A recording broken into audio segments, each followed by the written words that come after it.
Bank. এই পাওয়ার ব্যাংকে পাওয়ার দেয় আর মুড়াতি তালে থাকে, মুরব্বীকে পাশতে যায় আরো জোরে লাগাই দেয়। মাটির রাস্তা, ধুলো বালিয়ালা রাস্তা, ধুলো উড়িয়ে মুরব্বীর সোহের মধ্যে যায়, মুরব্বী গুল্লি দিয়ে খালের মধ্যে চলে গেছে গড়ে দিলে। মুরব্বী আল্লাহর কাছে অভিযোগ করলে, আল্লাহ আমার কি মরার ডেট ফেল হয়ে গেছে? আমি যাকে অতি দেখছি তারা মরিয়ে সাফ হয়ে গেলে আমি মরি না কে? ফেরেশতা কি ভুল করতেছে নাকি? আল্লাহ কয় তোমার মধ্যে দেরি আছে, তোমাকে মহল্লা এখনো মুয়াজ্জিন তৈরি হয় নাই। তুমি মরে গেলে আজান দেবে কিনা? তোমার আরো 15 বছর টাইম আছে। থাকবো কি রে? শয়তানকে মোটর সাইকেলে জ্বালায় তো রাস্তায় চলার কায়দা নেই। আল্লাহ কয় ওগুলোরে ফেলাই দিচ্ছি, ওগুলোরে ফেলাই দিচ্ছি। বুড়ো জাড়িয়ে জুড়িয়ে খালের মধ্যে তো উপরে উঠে আসে, একটু আগে দেখা যায় মোড়ের উপরে লোকজন জড়সড়। কি ব্যাপার এখানে কি হয়েছে? কে এই মাত্র একেবারে রাজপুত্রের মধ্যে একটা নায়কের মধ্যে একটা ছেলে পিছনে একটা পাওয়ার ব্যাংক বসাইয়া একটা মোটর সাইকেল নিচে বালি ট্রাকের সাথে মারিয়ে দিয়েছে। সে পাঙ্কুর মাথা চলে গেছে খালের ভিতরে, বডিটা উপরে, পাওয়ার ব্যাংক সিটে পড়ে রয়েছে। মোটর সাইকেল ট্রাকের চাকার সাথে জড়াই গড়াই ফেসাই গেছে। বুড়ো এসে কাজ, আরে আল্লাহ এই মাত্রই তো আমার এইভাবে খালের মধ্যে ফেলাই দিয়েছে। আল্লাহ তুমি দোয়া এত তাড়াতাড়ি কবুল করো, তা জানলি তো দোয়া করতাম না। দোয়া মানে বদদোয়া। তুমি দোয়া বদ্ধ এত তাড়াতাড়ি কবুল করো। যুবকরা হাসে উড়ে দিস না, মনে রাখিস বিশ্বরটা কিভাবে এইভাবে ভিলিক ভিলিক দিয়ে চালাতি তালে থাকে। মরে যাবি, পড়ে যাবি। তুই বাইসে থাক, তুই আবার গোপালগঞ্জের সন্তান, তুই আবার ফরিদপুরের সন্তান, তুই আবার বাংলাদেশের সন্তান। তুই বেঁচে থাকবি, একদিন ডিসি হবি। গোপালগঞ্জের বর্তমান ডিসির মতো একটা ডিসি হ। আজকে দেখছেন না ফেসবুকে, গোপালগঞ্জ থেকে ঢাকা যাওয়ার জন্য রেল লাইনের আবেদন করছে স্যার রেলমন্ত্রী, রেল উপদেষ্টার কাছে, যে আমাদের গোপালগঞ্জ থেকে ঢাকা যাওয়ার জন্য রেল। আগে কেউ বলে নাই, রেল লাইন বানায় গেছে তো আমাদের বিগত সরকাররা, তাদেরও প্রশংসা করবো না তা না। বাকি ইনি যে রেল লাইন ঢাকা পর্যন্ত একটা লাইন দাবি করছে, এনাকে চেনেন? ডিসি সাহেবরা দেখেন নাই আপনারা, চেনেন না। আমি প্রশংসা, তার নাম আসলে প্রশংসা না করে পারি না। আল্লাহু আকবার। আপনাদের এই মোকশেদপুর এসে ফজরের নামাজ পড়ে, গোপালগঞ্জ থেকে রওনা দিয়ে রাত্রে মোকশেদপুর আইসা এক মসজিদে এক মাদ্রাসায় ফজরের নামাজ পড়ে, পরিচয় দেন আমি ডিসি। ওই টুঙ্গিপাড়া যে ফজরের নামাজ পড়ে, ওই কোটালীপাড়া যে ফজরের নামাজ পড়ে, কাইসেন ব্যাটিপাড়ার মোড়ে এসে ফজরের নামাজ পড়ে। যেই লোকটা এত দূরে এসে ফজর পড়ে, সেই লোকটা নিশ্চয় তাহাজ্জুদ পড়ে রওনা দেশে। সে তাহাজ্জুদ মিস করে না।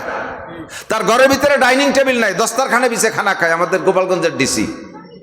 আল্লাহ তাআলা তাকে সুস্থতার সাথে হায়াত দারাজ করুক, বলেন আমিন। আল্লাহ তাআলা আরো তার পদমর্যাদা দান করুক, জাতির সঠিক সেবা করার তৌফিক দিক। ধর্মীয় প্রতিষ্ঠান যতগুলো আছে সবগুলোর প্রতি খুব সুদৃষ্টি রাখে। এরকম একটা নেক সন্তান হবে, এই দোয়া তোমার জন্য করি। তুমি যেভাবে চলতেছো, তোমার চলা দেখে শয়তানও বমি এড়িয়ে দেয়, লজ্জা পায় যে ইয়ে কোন সাড়ে শয়তান, আমি তো খালি শয়তান উঠেছি, সাড়ে শয়তান। তুমি বড় হতে পারবা না। তোমার উস্তাদ, তোমার মাস্টার রাস্তা দিয়ে হেঁটে যাচ্ছে আর তুমি মোটর সাইকেল চালাই যাচ্ছ, আদবের সাথে পাশে দাঁড়াবা। আইসে গেল কথাটুকু কয়ে যাই, সব দিন সব কথা আসে না। পাশে দাঁড়াইয়া স্লো করে, তোমার উস্তাদ চেনো, যেহেতু তুমি এখন বিশ্ববিদ্যালয়ে পড়ো, উস্তাদ এখনো সেই প্রাইমারির মাস্টার। তুমি পাশে যে স্লো করে ব্রেক করে একবার গিয়ার মাইনাস করে দিয়ে নিউট্রাল করে তুমি স্টান্ট করে দাঁড়ায় যাবা, সালাম দেবা, আসসালামু আলাইকুম স্যার, কেমন আছেন? তোমাকে তো চিনছি না, তুমি কে? স্যার আমার নাম আব্দুর রহমান, আমি তো আপনার কাছে প্রাইমারিতে পড়েছি। স্যার তোর বাপের নাম কি? আমার আব্বার নাম আব্দুর রহিম। আব্দুর রহিম কোন গ্রাম? ওই গ্রাম। কোন পাড়া? ওই পাড়া। ও তুই সেই আব্দুর রহমান, কি করো বাপ? স্যার আমি ঢাকা বিশ্ববিদ্যালয়ে পড়ি। তুমি তাই এখানে দাঁড়ালে কে?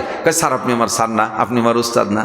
স্যার আমি তো একটু আব্বার জন্য ওষুধ আনতে যাবো, তো আমি কি যাবো? স্যার অনুমতি হবে? আমি কি যাবো না? কে স্যার আপনাকে আমি একটু মোটর সাইকেলে আগাই দিই। তুমি এই 3-4টে কথা বলবা, স্যার ওই জায়গায় দাঁড়ায় দেখবা যে তোমার যদি 1 বস্তা দোয়া ঢেলি দিছে। আল্লাহ তুমি আব্দুর রহমান রে বাংলাদেশের শ্রেষ্ঠ অফিসার বানাও, তার সর্বোচ্চ মাকামে পৌঁছে দাও। তো ওই তুইও ভালো, তোর মাও মনে হয় ভালো, তোর আব্বা ভালো তা তো জানি, তোর দাদাও ভালো ছিল, তোর নানা নানিও ভালো, বংশ ধরে প্রশংসা করে। প্রত্যেকটা কথা আর সে আজিমে পৌঁছে যায় তোমার উন্নতির জন্যে। আর তুমি সেই জায়গা যদি দুম করে মোটর সাইকেল চালাইয়া আর স্যারের দিক ভ্যাকসিন, ও স্যার আইজো আইটি বেড়াচ্ছ, আমি দেখো মোটর সাইকেলে যাই। স্যার কয় যা দেহি কদ্দুর জাতি বাড়িস, যাইয়ে ট্রাকের সাথে বাড়ি খেয়েছি তুই পড়ি যাওয়া। হেসে উড়োই দিয়ে না, কথা শেখো, আদব শেখো।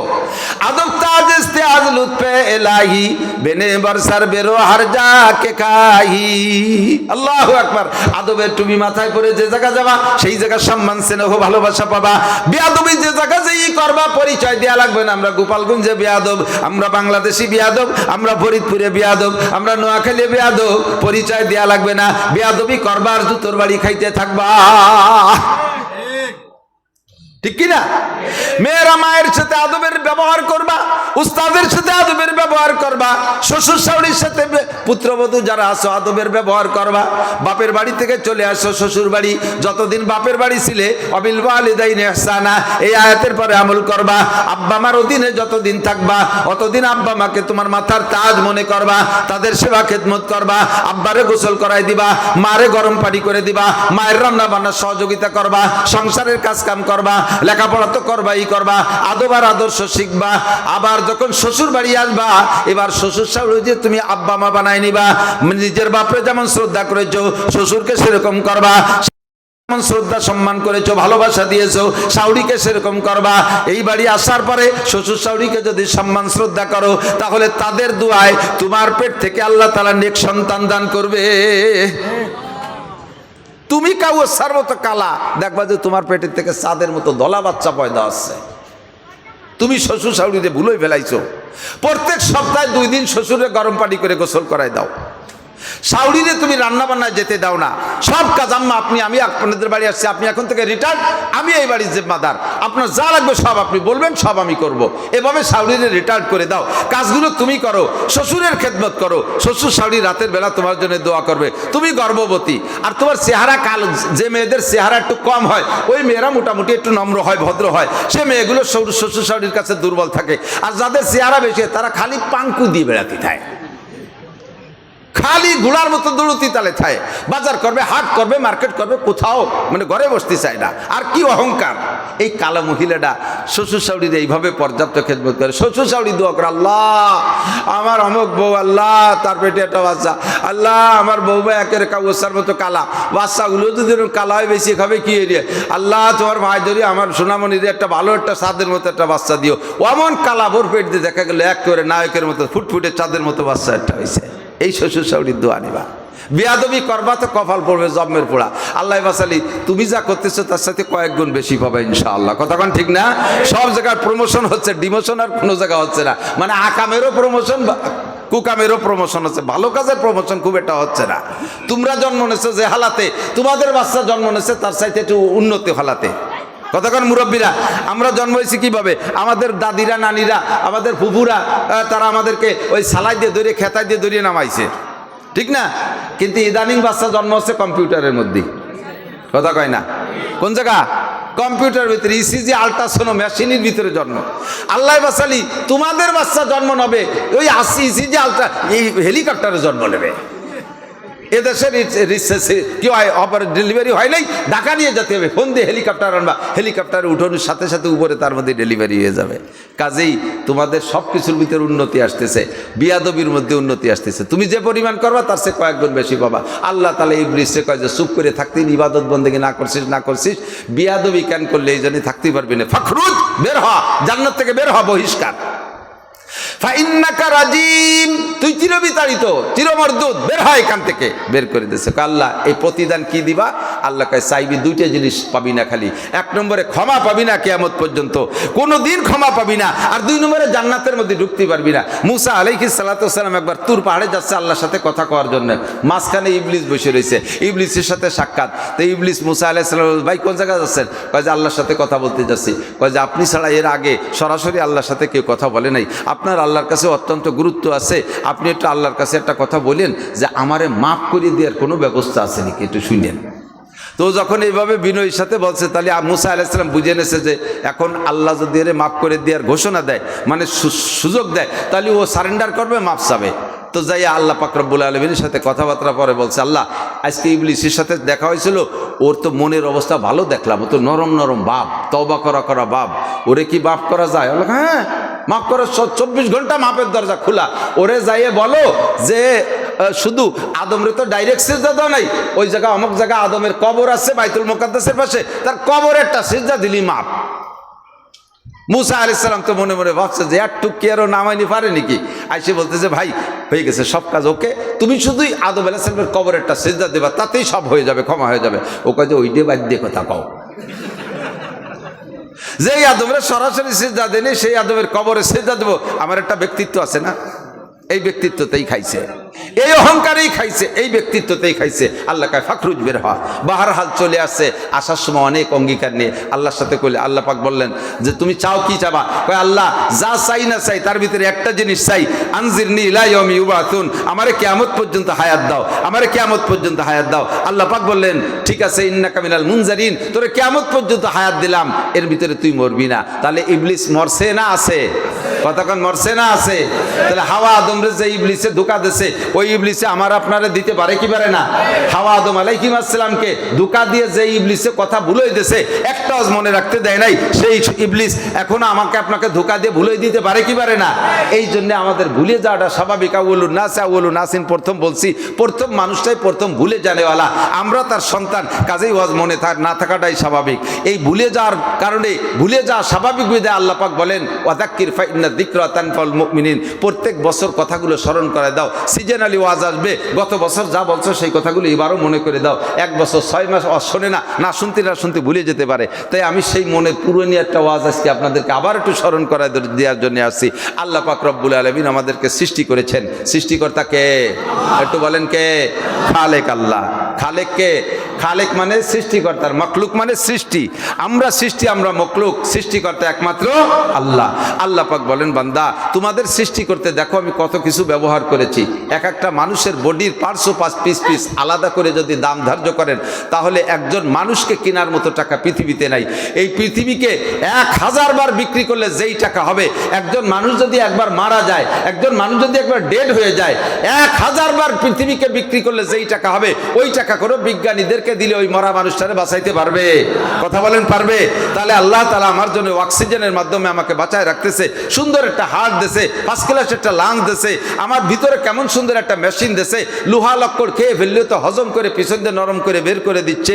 আমি যাই খাই না কেন, যে ধরনের পানি খাই, ফিল্টার করে সুন্দর করে নিচে দিয়ে 2 ভাগে ভাগ করে দিচ্ছে।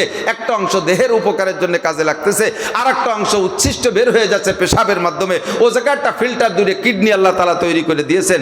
আমাকে বিশ্ব ভূমণ্ডল সুদর্শন পরিবেশ দেখার জন্য কেমন সুন্দর দূরে হেডলাইট দূরে চক্ষু দিয়ে দিয়েছে। জগতের এত মাইল প্রেস বোঝার জন্য কেমন সুন্দর আল্লাহ তাআলা ব্রেন দিয়েছে। আমার গায়ের স্কিনটা, চামড়াটা কত সুন্দর করে দিয়েছে, দেখার জন্য শরীরের ভিতরে কত সুন্দর সুন্দর অঙ্গ প্রত্যঙ্গ দিয়ে সাজায় রেখেছে। আল্লাহ পাক রব্বুল আলামিন বলেন বান্দা তোমার পিছনে এত কিছু খরচ করলাম, এরপরে কি আমি তোমার থেকে কি কোনো আশা করতে পারি না? আমি তোমার সৃষ্টি করেছি, আমার কি কোনো উদ্দেশ্য থাকতে পারে না? জি আল্লাহ, তোমার অবশ্যই উদ্দেশ্য থাকতে পারে। বলো তোমার উদ্দেশ্য কি? আল্লাহ পাক শর্টে উদ্দেশ্য বললেন, ওমা খালাকতুল জিন্না ওয়াল ইনসা ইল্লা লিয়াবুদুন মা উরিদু মিনহুম মির রিজকিন ওয়া মা উরিদু আন ইউতঈমুন। তোমাদের থেকে আমি রিজিক চাই না, তোমাদের থেকে আমি খাবার চাই না, তোমাদের থেকে মাসে মাসে ইনকাম ট্যাক্স চাই না, বাৎসরিকভাবে ইনকাম ট্যাক্স চাই না, তোমরা আমার অ্যাকাউন্টে টাকা ঢুকিয়ে দিবা, এ কিছুই চাই না। তোমরা আমার জন্য রান্না করে মসজিদের দরজায় খাবার রেখে আসবা, আমি 3 বেলা খেয়ে আসবো, এই উদ্দেশ্যে তোমাদেরকে বানাই নাই। তাহলে কেন বানাইছো? কয় ওমা খালাকতুল জিন্না ওয়াল ইনসা ইল্লা লিয়াবুদুন, দুইটা জাতিকে একমাত্র আমার ইবাদতেরই জন্য বানাইছি, একমাত্র আমার একমাত্র আমার ইবাদত। জোরে বলেন কিসের জন্য? কিসের জন্য? আল্লাহ পাক আমাকে বানাইছে কিসের জন্য? ইবাদতেরই জন্য। কথা বলেন। জানতে চাইলাম আল্লাহ ইবাদত কতক্ষণ করতে হবে? ইবাদত তো করি, এর একটা টাইম বলো, পরিমাণ কতটুক? আল্লাহ পাক রব্বুল আলামিন বলেন ওয়াবুদ রাব্বাকা হাত্তা ইয়াতিয়াকাল ইয়াকিন। তোমার ইবাদত চলতে থাকবে ইয়াকিন আসার আগ পর্যন্ত। ইবাদত করবে কতদিন? ইয়াকিন আসার আগ পর্যন্ত। ইয়াকিনের তর্জমা বোঝেন। ইয়াকিন মানে গাঢ় বিশ্বাস, দৃঢ় বিশ্বাস, যেইটার উপরে কোনো সন্দেহ থাকে না, তাকে বলা হয় ইয়াকিন। বোঝেন কথা? তোমার ইয়াকিন আসার আগ পর্যন্ত ইবাদত করবা। কিসের ইয়াকিন? দুনিয়ায় করোনার পর তোমার গাঢ় বিশ্বাস নেই, আমি চোখে আঙ্গুল দিয়ে ধরাই দিতে পারি। জান্নাত আছে কি নাই? একটু কারণ জান্নাত আছে, গাঢ় বিশ্বাস আছে? মিথ্যা কথা। জাহান্নাম আছে, গাঢ় বিশ্বাস হয়? মিথ্যে কথা, সবাই মিথ্যে কথা, আমিও মিথ্যে কথা কইতেছি। জাহান্নাম আছে যদি গাঢ় বিশ্বাস হয়, তাহলে জাহান্নামের কাজগুলো আমি বুঝে শুনে কেন করি? জান্নাত আছে এর উপরে যদি আমার গভীর গাঢ় বিশ্বাসই থাকতো, তাহলে জান্নাত পাবো যে কাজ করলে সেই কাজগুলো কেন ছাড়ি? জান্নাতে যাইতে হলে নামাজ লাগে, রোজা লাগে, হজ লাগে, যাকাত লাগে, ফরজ লাগে, ওয়াজিব লাগে, সুন্নাত লাগে, মুস্তাহাব লাগে, টুপি লাগে, দাড়ি লাগে, পাগড়ি লাগে, ঢিলা লাগে, কুলুক লাগে, মেসক লাগে, দস্তরখান লাগে, হালাল খাওয়া লাগে, পর্দা করা লাগে, সৎ ভাষা সত্য কথা বলা লাগে। এগুলো সব জান্নাতে যাওয়ার আমল। এগুলো কয়জনে সম্পূর্ণ করি? এগুলো কয়জনে করি? আর জাহান্নামে যাই। জাহান্নামে যাওয়ার কারণ হলো সুদ খাও, ঘুষ খাও, চুরি করো, ডাকাতি করো, লুচ্চবি করো, মদ খাও, গাঁজা খাও, ইয়াবা খাও, ফেন্সিডিল, হিরোইন খাও, বাং খাও, বেড়াকে যাও, অ্যাডান্সে যাও, কারিতাস, বিয়ার দেবী, শনিবার, জাগরণী চক্র, আশা, প্রশিকা, গ্রামীণ ব্যাগ, দাড়ি চাষো, দাঁড়াই মতো, খাড়াই খাও, হাইটে হেঁটে পায়খানা করো, বেবিচার করো, টোন মারো, মন মারো, রাস্তা মারো, খাল মারো। কত কব? এই সব কাজগুলো হলো জাহান্নামে যাওয়ার কাজ। কতক্ষণ? জাহান্নাম আছে? জাহান্নাম আছে? শতভাগ বিশ্বাস হয়? তাহলে জাহান্নাম আছে শতভাগ বিশ্বাস যদি হয়, আর এই শতভাগ বিশ্বাস হওয়ার পরে জাহান্নামে যার কাজগুলো করেন, এতে কি প্রমাণ করে? যে আপনার জাহান্নামের উপরে শতভাগ বিশ্বাস নাই, গাঢ় বিশ্বাস নাই, যেভাবেই বলেন না কেন। খেয়াল করেন, আমার হুজুর হযরত মাওলানা আকিল আলী সাহেব হুজুর রহমাতুল্লাহ আলাইহি বলতেন, হুজুর বলতেন যে ঈমান কারে কয়? এদিক তাকান, ঈমান বোঝেন। ঈমান কাকে বলে? তওবা করা কাকে বলে? তওবা করা কাকে বলে? হুজুর একটা উদাহরণ দিতেন। হুজুর বলতেন, দুই স্বাস্থ্য ভাই একই দিনে জন্ম নেছে, এই কারণে দুইবার ভিতরে খুব গাঢ় বিশ্বাস, মানে মোহাব্বত, দুইবার ভিতরে গাঢ়, একই দিনে তাদের জন্ম, চেহারার ভিতরে অনেকটা স্বাস্থ্য ভাই হিসেবে মিল আছে, দুইজন একই সাথে বলে উঠছে, দুইজনের ভিতরে সে জন্ম তারিখ হিসেবে মিল থাকার কারণে বন্ধুত্বতা খুব বেশি, বড় হয়ে গেছে দুইজন, খুব গলায় গলায় চলে। হঠাৎ করে দুইজনে এত মিল যে একজনের পোশাক আর একজন পরে, একজনের পোশাক আর একজনের পরে, এভাবে পড়ে। তো আপন দুই স্বাস্থ্য ভাই, ইতিমধ্যে দুই ভাইয়ের ভিতরে, দুই স্বাস্থ্য ভাইয়ের ভিতরে লেগে গেছে কঠিন গ্যাঞ্জাম। এমন গ্যাঞ্জাম, এতদিন যেমন ভালোবাসা ছিল, গ্যাঞ্জামটাও হুবহু তেমন হয়ে গেছে। এখন যে যারে পায় তারে দাউ কুমড়ো পারলেই মেরে ফেলাই দেয়। তো এইভাবে মুরব্বীরা আবার এদের এই গ্যাঞ্জামটা জানে না, দুইজনে গোপনে গোপনে উৎপাতে যে কারে কখন পিটেবে। তার ভিতরে একজন আজকে প্ল্যান নেছে, শীতকালের দিন, যে ওরে আজকে শোয়াই ফেলা দেবো পিটেইয়া। কিভাবে মারবে? ও তো মাগরিবের নামাজ পড়িয়ে এইভাবে এই দোকানে যায় চা খাতি। তো ওই যাওয়ার পথে মাঝখানে একটা রাস্তার পাশে একটা ঝোপ আছে, ওর মধ্যে বসে থাকবো, লাঠি একটা নিয়ে গেছে যে এখান দিয়ে মারবো। আর ওরে চেনবো কি করে? মাগরিবের পরে তো অন্ধকারের সময়, চেনার নিয়ম হলো ওর একটা চাদর আছে, ওই চাদর গাই দিয়ে ওই জায়গায় দিয়ে যায়, শীতকালের দিন তো ওই শাল গাই দিয়ে যায়, ওই শাল দেখে পিটেবে। এখন ও এইভাবে প্রস্তুতি নেছে, ওরে পিটেবে বিদায়। কিন্তু ওই স্বাস্থ্য ভাই আবার ওই দিন জ্বর, স্বাস্থ্য ভাই যারে মারবে তার জ্বর, ও ল্যাব গাইতে শুয়ে রয়েছে। এখন যে মারবে তার বাপ ওই ভাইয়ের মিটারের কাছে, নান্টু তোর চাদরটা দিদি একটু নামাজ পড়ি আসি, তোর চাদরটা দে একটু নামাজ পড়ি আসি। তো কাজে কাকা ওই আলনার পর রয়েছে, নিয়ে যান। মুরব্বীরা তো জানে না গেঞ্জাম, ও তো ঠিক আছে। তো শাল, সেই ভাইয়ের মিটার শাল আলনার বাড়িতে নিয়ে গাই দিয়ে নামাজ পড়িয়ে উনি ওই জায়গায় দিয়ে গুড়ি পাই সেই দোকানেই চা খাইতে যাচ্ছে। ও তো শাল দেখে বেরোবে, সন্ধ্যের সময় তো আর মুখ দেখতে পারতেছে না। এই যে সেই শাল যায়, কইয়েই মারি দিছে, একবারই দিলি শীতে বলে, ওরে কে কোথায় আছিস, আয় আমারে ধর। কেটা যেন পিটাইছে, যারে ধরতে জনে ডাকছে ওনার ছেলেরই তো আগে ডাকবে, এ কামাল কোথায় আছিস? ওই স্বাস্থ্য ভাইয়ের নাম জামাল আর ওর নাম হলো কামাল। এ কামাল কোথায় আছিস? আগেও আমার কে যেন পিটে, কামালই তো বড় হয়েছে, আর কত এগোবে। এখন বলেন তো, প্রথম বাড়িটা দেশে কাকে? প্রথম বাড়িটা কারে দেশে? স্বাস্থ্য বাইরে দেশে। প্রথম বাড়িটা কারে দেশে? না বুঝিয়া স্বাস্থ্য বাইরে দেশে। কিন্তু বাড়িটা লাগছে কার গায়ে?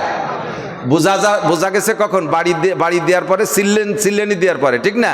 তো যখন সিল্লেনি দেশে যে অমুক আয়, তখন বুঝতে পারছে এটা আব্বারে পিটেছি, স্বাস্থ্য বাইরে পিটাই নেই। 2 নম্বর বাড়ি কি দেবে? দ্বিতীয় বাড়ি আর দেবে? ওর প্ল্যান ছিল বাড়ি ভেসে বেলাতে বাড়ি বেলায় দেবে। কিন্তু এক বাড়ি দেওয়ার পরে যখন প্রমাণ হয়েছে যে আব্বার গায়ে বাড়ি দিছে, স্বাস্থ্য বাইরে পিটাই নেই, আর পিটেন দেবে না। এর নাম হলো তওবা। এর নাম কি? তওবা। এই যে বুঝ হলো যে পিটেনটা দিছে আব্বার গায়ে, স্বাস্থ্য ভাইয়ের গায়ে না, এর নাম হলো ঈমান। তুমি যতদিন পর্যন্ত অন্যায় করে যাচ্ছ, অতদিন প্রমাণ হবে যে তুমি চিনতে পারতেছো না, তোমার ইয়াকিন হচ্ছে না যে এটা আব্বা না স্বাস্থ্য ভাই, এটা আব্বা না স্বাস্থ্য ভাই, আমি নাফরমানি করতেছি, এটা কি গুনাহ করতেছি, আমি কিসের কারণে করতেছি, এই ইয়াকিন তোমার ভিতরে তৈরি হয় না। জাহান্নামের পর যদি গাঢ় বিশ্বাস হইতো তাহলে কেউ জাহান্নামের কাজ করতাম না, জান্নাতের প্রতি গাঢ় বিশ্বাস হলে কেউ জাহান্নামের কাজ করতাম না। কবর আযাব আছে না নাই? কবে বলেন কবর আযাব সত্য না মিথ্যা? কবর আযাব সত্য, এর প্রতি গাঢ় বিশ্বাস কেন নাই?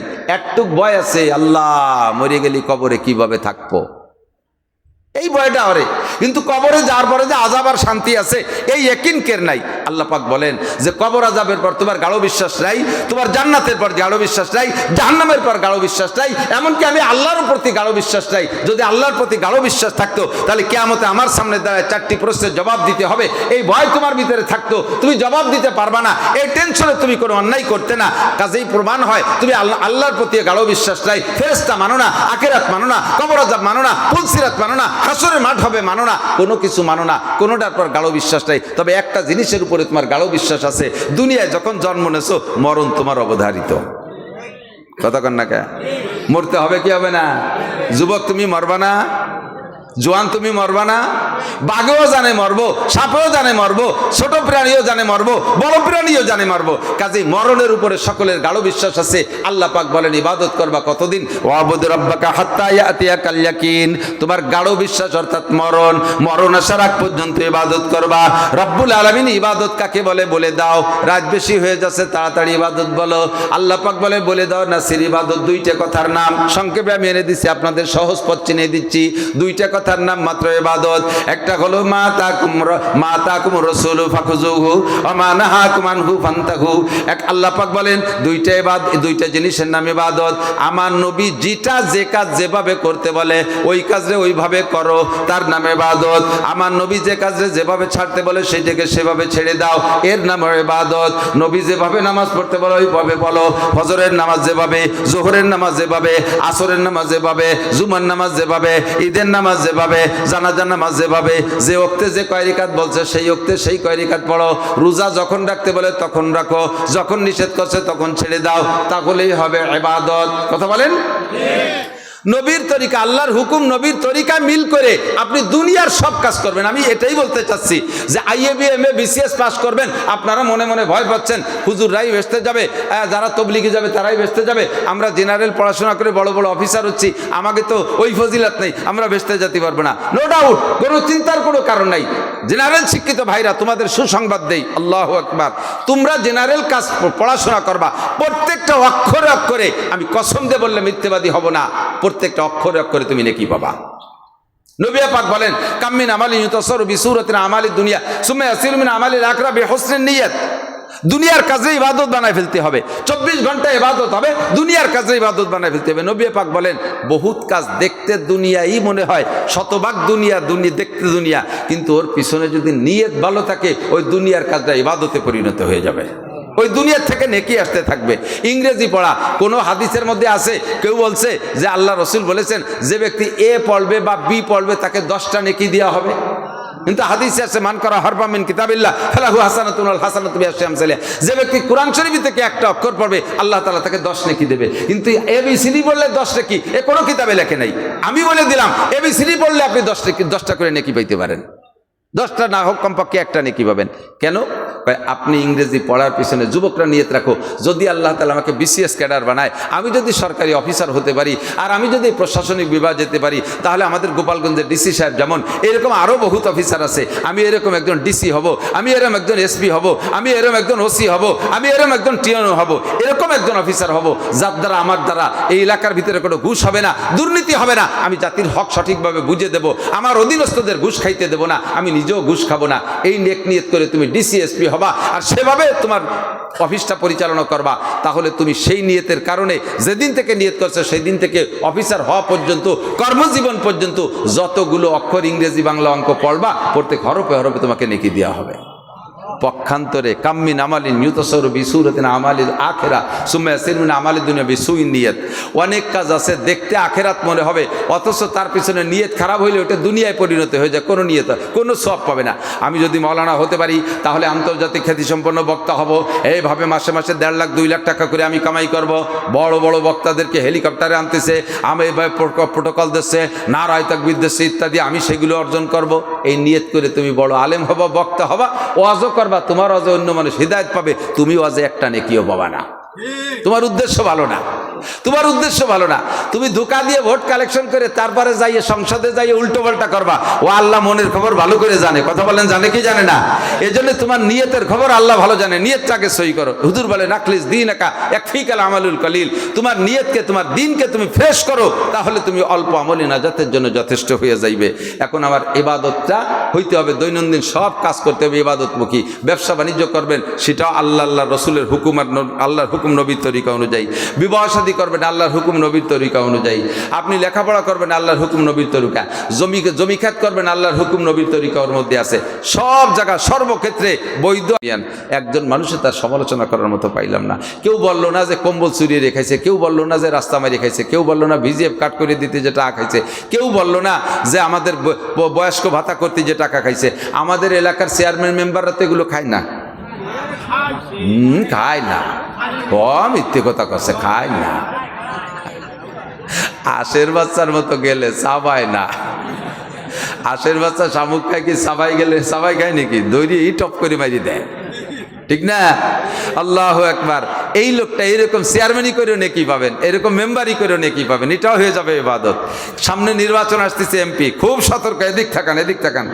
আপনাদের এলাকা থেকে কে দাঁড়াবে, কারে জোটের থেকে মানে নমিনেশন দেবে আমি জানি না।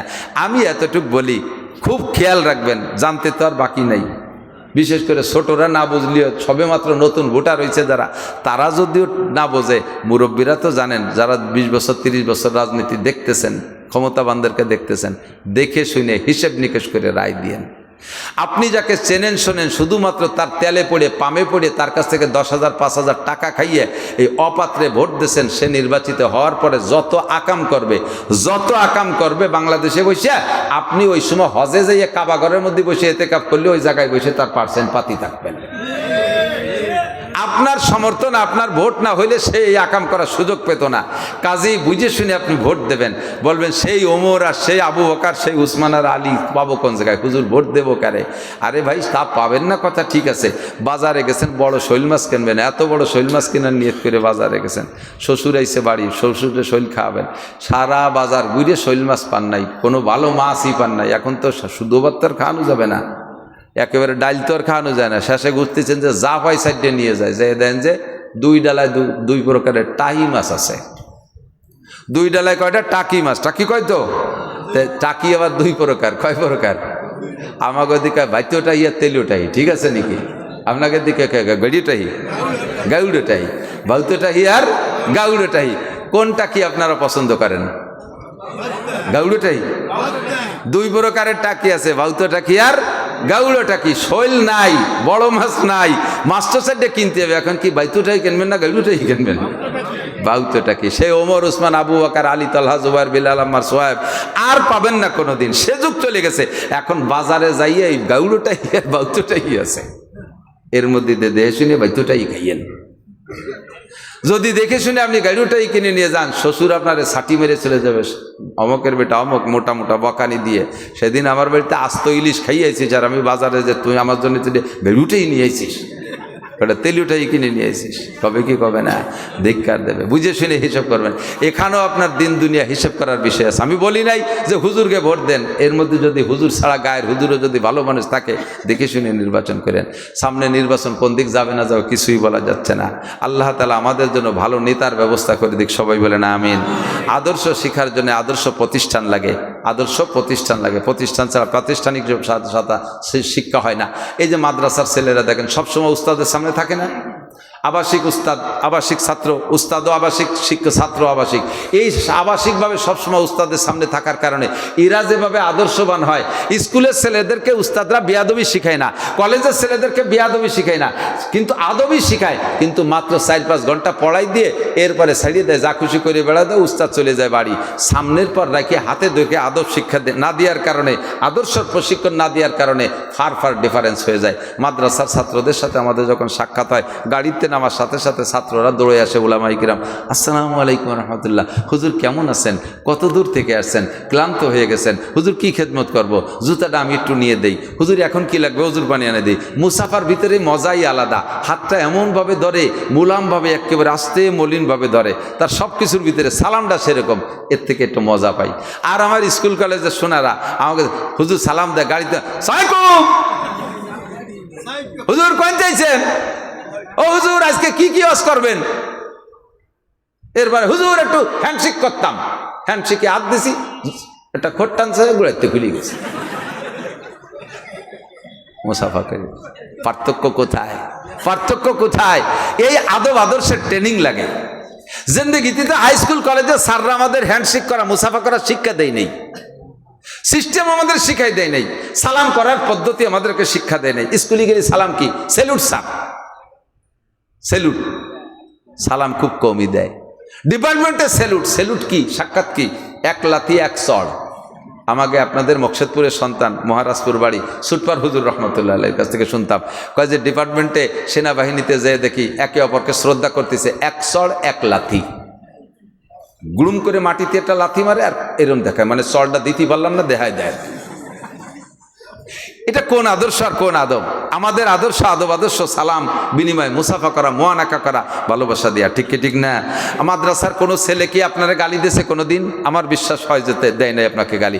অগত্য ভাষায় গালাগালি করে না, কটুবাক্য কথা বলে না, চুরি করে না, পরের গাছের নারকেল চুরিয়ে রেখায় না, খেজুর গাছের রস চুরিয়ে বাড়ি খায় না, পরের মুরগি চুরিয়ে রেখায় না। এসব দুর্নীতি থেকে তারা সাধ্য অনুযায়ী হাজার লাখের ভিতরে যদি একটা অ্যাক্সিডেন্ট করে সেটা ভিন্ন কথা। স্বাভাবিকভাবে বেশিরভাগ 99% ইনশাল্লাহ গ্যারান্টি দিতে পারি এরা উলুচ্ছমি করে না, ওই আগাম বাগানে যে ধরা পড়তেছে না, আকাম কুকাম করতেছে না। কিন্তু সাদা কাপড়ে দূরের থেকে দাগ দেখা যায়, লাখের মধ্যে একটা যদি কোথাও অন্যায় করে সেইটারে খুব ভাইরাল করে। আর ওগুলো যে আকাম করতেছে পাইকারি দরে, তার জন্য কোনো ফেসবুক আর ইউটিউব নাই, সেগুলো ও তো অভ্যাস হয়ে গেছে, ও তো স্বাভাবিক হয়ে গেছে, ওটা নিয়মে পরিণত হয়েছে। এখন আদব আর আদর্শ শিখতে হলে আদব আদর্শ শিক্ষালয় একমাত্র প্রতিষ্ঠান মাদ্রাসা। এই মাদ্রাসায় পড়ে সব মৌলানা মুহাদ্দিস হইতে হবে এটা বলছি না, খেয়াল করেন এদিক দেখেন। আর মৌলানা পড়তে হবে, মুফতি মুহাদ্দিস হতে হবে তা জরুরি না। আপনি প্রাথমিক শিক্ষাটা সন্তানকে এখান থেকে নুরানি কায়দায় পড়া শিখাইয়া 3 ক্লাস 3 বছর পড়াবেন। 3 ক্লাস পড়ানোর পর এখান থেকে 3 পর্যন্ত পড়াই দেবে। সাথে ছেলেটা 60টি নামাজের 60টি মাসালা সে শিখে যাবে। নামাজের 28টি সুন্নতে মুআক্কাদা, তারপরে 13টা ফরজ আছে, 28টা সুন্নতে মুআক্কাদা, নামাজ ভাঙ্গার কারণ 19টা, এরপরে নামাজের ওয়াজিব 14টা, এরপরে ওযুর ফরজ 4টে, ওযুর সুন্নাত 10টা, ইত্যাদি ইত্যাদি মাসালাগুলো দৈনন্দিন চলতে যা লাগে সব তারা শিখে দেবে। 40টি হাদিস তর্জমা সব মুখস্থ করাই দেবে। আরবি, বাংলা, ইংরেজি 3 পরে করে এত সুন্দর হাতের লেখা এখান থেকে করে দেবে ইনশাআল্লাহ। এই নুরানি মাদ্রাসা কিন্ডার গার্ডেন থেকে যারা পড়ে যায় তাদের সাথে হাই স্কুলের ছেলেমেয়েরা আর লেখায় কোনোদিনও পারে না। কেজি স্কুল আলারা ফেল। বাকি এইখান থেকে যখন আদর্শ শিখে গেল, এই ছেলেটা বড় ডাক্তার, ইঞ্জিনিয়ার, বড় অফিসার হলো, কোনোদিন দুর্নীতিবাজ হবে না, কোনোদিন অন্যায় করবে না। কাজে আমাদের এলাকায় ঘন ঘন এই প্রতিষ্ঠানের দরকার আছে।